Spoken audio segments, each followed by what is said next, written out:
Olá, queridos alunos do segundo ano do ensino médio, que prazer inenarrável estar aqui com vocês, que saudade estou sentindo de todos vocês. Mesmo assim, nós temos que dar continuidade, né, meus anjos? Nós continuaremos a falar hoje a respeito da filosofia do século XIX.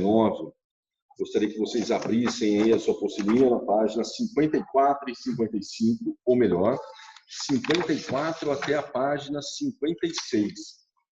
Nós vamos falar de todo o contexto histórico da filosofia do século XIX e nós vamos também tratar da filosofia de Auguste Comte, um grande filósofo, um grande personagem do conhecimento e que ainda influencia alguns tipos de pensamentos e influenciou muitos outros tipos de pensamento ao longo da trajetória da história contemporânea. Tudo bem?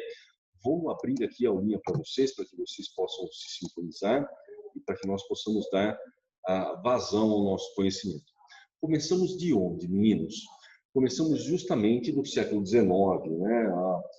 Nós tivemos a segunda revolução industrial, nós chamamos o século XIX de século da ciência, nós tivemos o advento da figura de Darwin nesse processo, nós tivemos a acumulação do capital em torno do modelo monopolista de produção, nós tivemos a emergência do pensamento marxista, que discutiu as questões sociais da industrialização ocorrida a partir do século XVII e ratificada no século XIX, ou seja, nós temos uma bomba nuclear nas mãos dos filósofos. Nós temos um mundo em total transformação, onde o processo de acumulação, onde o processo de desenvolvimento técnico, onde o processo de conhecimento científico são amplamente utilizados e são amplamente estudados, e nós temos que advir, a partir de agora, então, de uma nova concepção filosófica, social, para entender esse arranjo que se faz dessa sociedade tão complexa que se tornou a sociedade humana a partir da industrialização, como eu já citei para vocês nos séculos anteriores. Certo, meus anjos? Então, esse é o contexto que nós vamos discutir nesse momento. Nós vamos falar de cada elemento que compõe o processo histórico para nós chegarmos em Auguste Comte e, evidentemente, fazer sentido as ideias que ele dispõe a nós como fundamentos de uma teoria social e, obviamente, vocês farão o seu julgamento sobre ele. Tá? Vamos lá. Então, o primeiro ponto que nós vamos tratar aqui é justamente a questão do triunfo do cientismo ou do cientificismo no século XIX. É impressionante, se a gente demarcar, se vocês tiverem curiosidade e lerem com bastante atenção, vocês vão perceber que o século XIX ele agrega um tamanho de conquistas que provavelmente nós não havíamos experimentado na história. Nesse sentido, o século XIX é o século do milagre, é a chamada Bela Época, né? Belle Époque, como foi transmitida a nós pelos historiadores. Percebam, meninos, que todo crivo de conhecimento ou toda sujeição que o conhecimento se propõe, ele passa anteriormente pela ciência. A ciência ela já está desgarrada da filosofia, desde o século XVI, XVII, que a ciência já se compõe a si mesma como um instrumento do conhecimento, mas nós podemos admitir que no século XIX a ciência encontra seu ápice naquilo que ela havia predisposto a produzir enquanto tradução da sua metodologia de conhecimento. Então vejam, meninos, que nós no século XIX, nós não, né? No Brasil ainda nós estávamos aí um pouco descompensados, apesar de termos um príncipe regente muito interessante, que foi Dom Pedro I, um imperador muito interessante, também muito inteligente, que foi Dom Pedro II, mas a ciência não estava à disposição de todos no Brasil, pela condição econômica, pela condição social e outros fatores que vocês podem tratar com o tio Wander. Mas na Europa, principalmente, nos grandes centros da França, um homem médio francês, um homem médio inglês, gozava de uma série de pendulicários, digamos assim, que foram descobertos e foram colocados à disposição do homem nesse momento. Nós podemos falar que na passagem do século XIX para o XX surgiu, por exemplo, o avião, o carro, surgiram uma série de motores a propulsão, surgiram uma série de ferramentas que são interessantes e que passaram a ser usadas como instrumento de propagação de vida, né, de modelo de vida do homem. Nós podemos fazer uma correlação com aquilo que nós vivemos hoje. Nós somos tão dependentes da ciência que, às vezes, eu fico até um pouco envergonhado de ser assim um sujeito tão acomodado e de tão e como nós nos tornamos uma presa fácil para a ciência hoje. Dependemos e confiamos na ciência para que ela nos subjugue aquilo que é determinantemente melhor, para que nós possamos viver com mais qualidade. Tudo bem? Então, fiz um apanhado geral aqui da ciência no século XIX. Nós temos também, como eu já citei, o triunfo do capitalismo industrial e monopolista. Isso gerou riqueza, isso gerou desenvolvimento, isso gerou trabalho, isso gerou desenvolvimento do capital, evidentemente, mas também gerou uma série de problemas sociais. Nós sabemos que desde a Revolução Industrial ocorrida na Inglaterra, os problemas sociais se acumulam. É evidente que nem todos são absorvidos pelo modelo industrial, nem todos são absorvidos pelo modelo de produção que nós temos hoje, extremamente exigente quanto ao conhecimento e à capacitação de cada um dos indivíduos, o que gera, sobretudo, uma desigualdade imensa e gera, sobretudo, uma violência imensa e gera, sobretudo, uma falta de oportunidades imensas e assim por diante. Ou seja, isso vai ser discutido muito mais com Karl Marx, mas nós sabemos que as contínuas rebeliões que são dadas pelos grupos de menor poder aquisitivo, elas são constantes na história que se deu a partir da Revolução Industrial. Nós podemos falar um sem número delas, não precisamos destacar todas, mas, por exemplo, no Brasil, nós tivemos uma greve em 1917, em São Paulo, principalmente, no Rio de Janeiro, nos grandes centros, onde tudo parou. Você se recorda aquela vez que os caminhoneiros pararam? Meu Deus, não tinha comida. Foi o furdúncio, né? Uma barafunda, como diz o paulista. Mas o fato, meninos, é que realmente esse estado emergencial de classes vai levar a uma série de conflitos dentro da sociedade contemporânea.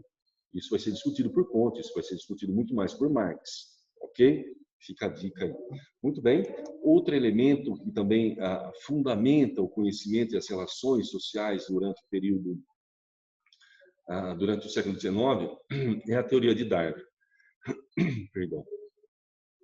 A teoria darwinista, meninos, vocês conhecem muito bem, com o tio Cairo, com a exposição das aulas dele, ele propõe, sobretudo, que a história ela se encarrega de colocar em evidência aqueles que são mais aptos ao desenvolvimento e à manutenção da vida. Então, uma espécie de evolução das espécies, os mais aptos vão prevalecendo, aqueles que têm alguma deficiência genética ou alguma característica ímpar que não se adequa a esse ou aquele ambiente, acaba sendo extinto. Muito bem. Dessa visão que parece tão, digamos assim, tão simples, né, de ser entendida, isso resulta numa mecânica, numa idealização social muito perigosa. Por exemplo, durante o período do neocolonialismo, quando os europeus chegaram até a África e a Ásia, eles diziam estar levando o desenvolvimento a essas pessoas, já que eles estavam vivendo o ápice da evolução humana desde o momento em que eles desenvolveram a máquina, desde o momento em que eles desenvolveram técnicas científicas, ou seja, o europeu iria até o negro para levar o desenvolvimento até ele. Isso é conhecido como evolucionismo social, ou seja, o branco se considerando superior por ter atingido o ápice do conhecimento, segundo ele, né, que a ciência iria levar o desenvolvimento para os povos da África e da Ásia como um triunfo do homem branco sobre os demais, desrespeitando a cultura alheia, desrespeitando aquilo que tanto africanos quanto asiáticos tinham como concepção de ciência, mas funcionou muito bem. durante o neocolonialismo, como um artefato, uma mentira deslavada de que o branco era superior às demais raças. Isso gerou uma controvérsia histórico-social bastante profunda sobre nós. O racismo é uma delas, né, meninos? Desde o escravismo e potencializada pelo evolucionismo social. Não foi Darwin quem disse isso, né? Foram os políticos que se aproveitaram do conhecimento darwinista para determinar essa ideia de evolucionismo social. Isso tem corrompido a nossa a imagem que nós fazemos sobre outros grupos sociais, sobretudo africanos, sobretudo asiáticos e assim por diante, tá? Então, se nós montarmos esse quebra-cabeça histórico que se deu durante o período em que Auguste Comte apresentou a sua ciência, né, a sua ideia de ciência, de filosofia, nós temos aqui uma evolução, nós temos a ciência como parâmetro de relações do conhecimento, e nós temos do outro lado o conflito social, a crise social como um fundamento também das relações humanas, né? Desenvolvimentismo e pobreza, desenvolvimentismo e miséria, desenvolvimentismo e violência, eles se contrapõem nesse momento. Estávamos vivendo posteriormente também a chamada Revolução Francesa, ou seja, o mundo ele vivia sob um distúrbio e ao mesmo tempo sobre um desenvolvimento alocado da ciência. E o que vai fazer o nosso querido Auguste Comte é propor uma física social, um estudo da sociedade dentre essas complexidades que nós estamos estudando, e vai tentar propor uma chamada física social, que posteriormente fica conhecida como sociologia. Ou seja, a sociologia, no contexto do conhecimento científico, surge como um corpo de ideias voltada para a discussão do processo de constituição da sociedade moderna. Veja, meninos, a sociologia ela é chamada da ciência da crise. Vejam, portanto, que a sociologia, a partir de Auguste Comte e de Émile Durkheim e de Max Weber, evidentemente, eles tentam compreender a sociedade enquanto tal, essa sociedade contemporânea, os seus mecanismos, as suas instituições, e tentam dar determinar uma relação de conhecimento e de necessidades que essa sociedade pode gozar, caso, obviamente, use-se as ideias que esses autores vão colocar em prática. Então, vejam, portanto, meninos, que Auguste Comte, um dos fundadores da chamada física social, é justamente adotar um princípio regulador para que a sociedade do seu tempo ela seja muito mais equilibrada e ela seja muito mais desenvolvida em seu todo, não só nas relações de produção, mas também nas relações sociais. Aqui no terceiro parágrafo, vejam a que ideia interessante. Seu objetivo, o objetivo de Auguste Comte, o fundador da física social ou da sociologia, ao fundar o positivismo, era sanar os conflitos e distúrbios sociais gerados na Revolução Francesa. Ou seja, nós estávamos vivendo um momento tão maluco na história da humanidade que foi necessário repensar a sociedade, reestruturar a sociedade para que nós pudéssemos gerar um equilíbrio e uma harmonia não só nas relações de produção, mas também nas relações sociais. E a filosofia, o modelo que Auguste Comte vai adotar é justamente o chamado modelo positivista. O que é um modelo positivista, meninos? Vejam, quando nós falamos de modelo, nós estamos falando de uma metodologia. Eu preciso de uma metodologia para que eu possa admitir os fatos que estão relacionados à minha sociedade, e eu devo seguir essa metodologia para alcançar os propósitos que eu almejo em minha sociedade. Então, o que é o positivismo? O positivismo é um método, e nós o descrevemos assim. O método geral do positivismo, de Auguste Comte, consiste na observação dos fenômenos, opondo-se ao racionalismo e ao idealismo, que são duas das filosofias anteriores que nós vimos, tanto em Hegel quanto em Kant, por meio da promoção do primado da experiência sensível, única capaz de produzir, a partir dos dados concretos ou positivos, a verdadeira ciência na concepção positivista, sem qualquer atributo teológico ou metafísico, subordinando a imaginação à observação, tomando como base apenas o mundo físico ou material. Então, percebam, meninos, que a minha metodologia vai ser observar a sociedade, tentar determinar os fatos que são dados a partir dessas relações concretas existentes entre homem e instituição, homem consigo mesmo, para que eu possa determinar algo confiável. Eu não posso contar nem com Deus, eu não posso contar nem com ideias abstratas, como Kant, né, a moral kantiana, da racionalidade pura, que nós deveríamos seguir nossa racionalidade como instrumento moral. Não, nós devemos viver quase que exatamente como robôs. Vejam que essa ideia de Comte, essa estrutura que ele pensa em colocar em prática, ela é toda ela hierarquizada, ela é toda ela parte de um funcionamento, nós todos somos parte de um funcionamento de uma engrenagem que devem funcionar adequadamente, e nós devemos seguir à risca padrões que são relacionados aos princípios, valores e costumes que nós temos, e ao mesmo tempo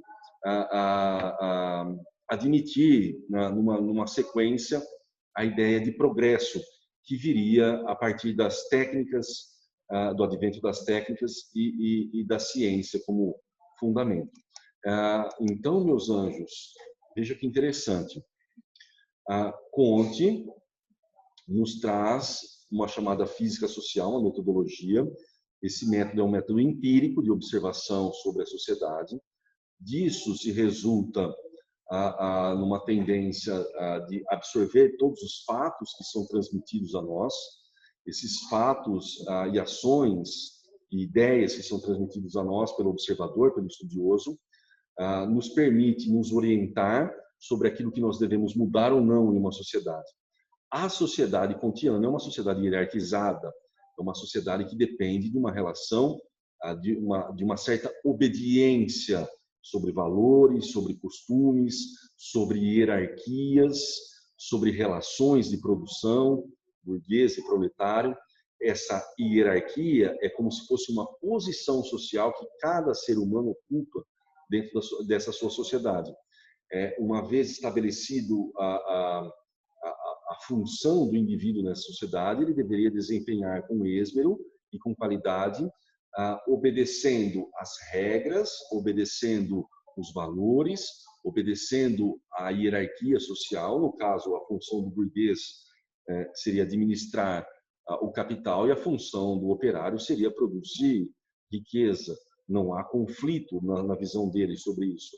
Há apenas uma relação de funções que devem ser exercidas.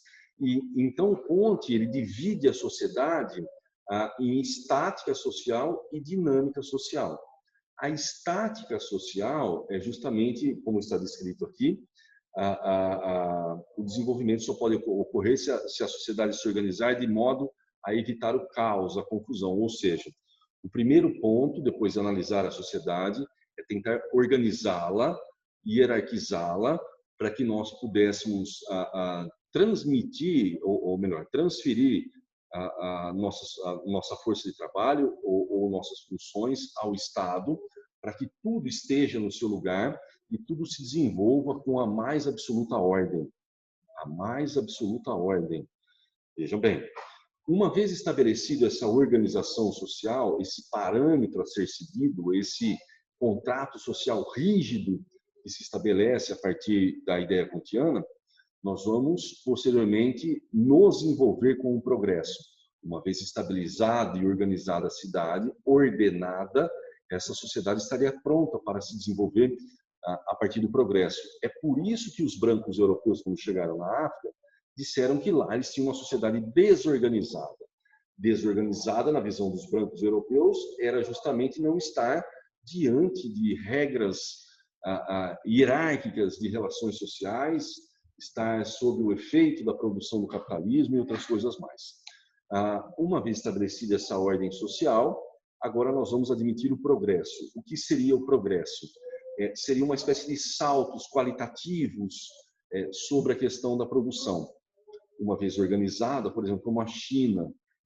Eu recentemente assisti um documentário que envolvia, foi descrito do Barack Obama, agora me fugiu o nome, mas é interessante notar que na China os trabalhadores eles são muito obedientes, eles são assim quase não, são alienados completamente da sua força de produção, desculpa, da sua produção. Eles, o único intuito de eles estarem em uma fábrica é produzir ao máximo. Ou seja, se nós conseguíssemos atingir esse patamar dentro de um ambiente, nós teríamos êxito enquanto sociedade e nós daríamos saltos qualitativos e também quantitativos na produção e nas técnicas adotadas, que obviamente baseiam-se no chamado cientismo ou o cientificismo. E isso fica bem claro quando uma sociedade, segundo Comte, pode ser uma sociedade e um indivíduo, segundo Comte, pode ser admitidos de acordo com a sua evolução, de acordo com a evolução ou o estágio que eles se encontram.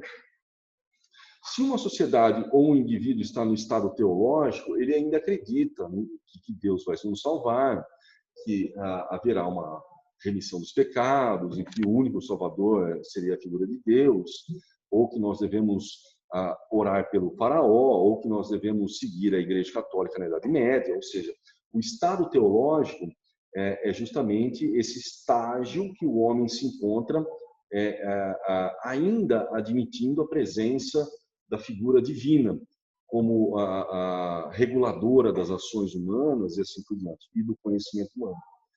Se o sujeito e o Estado eles passam dessa fase, eles passam a se encontrar no chamado estado metafísico. Nós tentamos encontrar as causas primeiras, ou as essências, ou os fatores primordiais para admitirmos o conhecimento, ou seja, a filosofia. A filosofia é um estágio intermediário do conhecimento, segundo Auguste Comte. O estágio final do conhecimento, ou o estágio absoluto, seria justamente o estágio positivo, ou o estado positivo. O estado positivo é o estado da ciência, onde a ciência, ou seja, a metodologia empregada pela ciência, ela é quem vai determinar que tipos de ações nós devemos seguir dentro de uma relação objetiva, dentro de uma relação de obediência, dentro de uma relação de produção.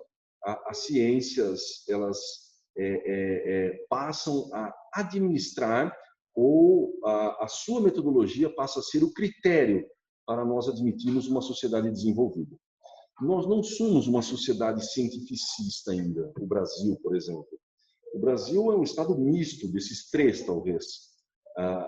Mas se você notar ao longo da história, alguns estados ou países, eles passaram por esse processo de transformação que diz Auguste Comte. E ao chegar ao estágio positivo ou cientificista, nós passamos a admitir a ciência social como fundamento das relações de entendimento sobre a sociedade. Ou seja, o critério é justamente aquilo que Comte nos falou, critério positivo, a observação. Da observação nós vamos tirar os defeitos dessa sociedade, nós vamos tirar os vícios, nós vamos equilibrar essa sociedade a partir de uma hierarquização, a partir de uma organização mais profunda, com leis mais rígidas, com funções específicas a cada um de nós. A partir desse momento, nós vamos transformar essa sociedade em uma sociedade produtiva, toda ela baseada também na ciência, toda ela baseada também na produção tecnológica, uma vez atingido um grau de maturidade nessa perspectiva chamada positiva, esse estado alcançou definitivamente o seu estágio maior de desenvolvimento. Então, não sei se nós temos um exemplo específico sobre isso. Eu vejo a China como um exemplo massivo desse estado positivo, né, desse estado organizado, desse estado disciplinado e, ao mesmo tempo, desse estado produtivo que tende e tem tendido a alcançar níveis de produção e desenvolvimento bastante notórios. Tudo bem, meus anjos? Eu vou recomendar para vocês fazerem os exercícios. Deixa eu só pegar a página aqui, só para que nós não passemos em branco, tá, meus anjos? Eu gostaria que vocês fizessem, na página 61, exercício 1 e 2 do Praticando. Eu vou corrigir ao longo da semana, tá, meninos? Façam, esmerem-se na ideia aí do positivismo, que é uma ideia muito legal. É uma ideia que nos permite reconhecer essa figura no Estado.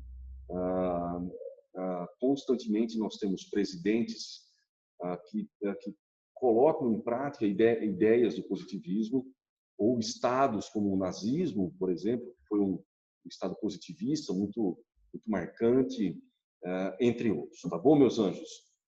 Fiquem bem, até a próxima e se cuidem, hein?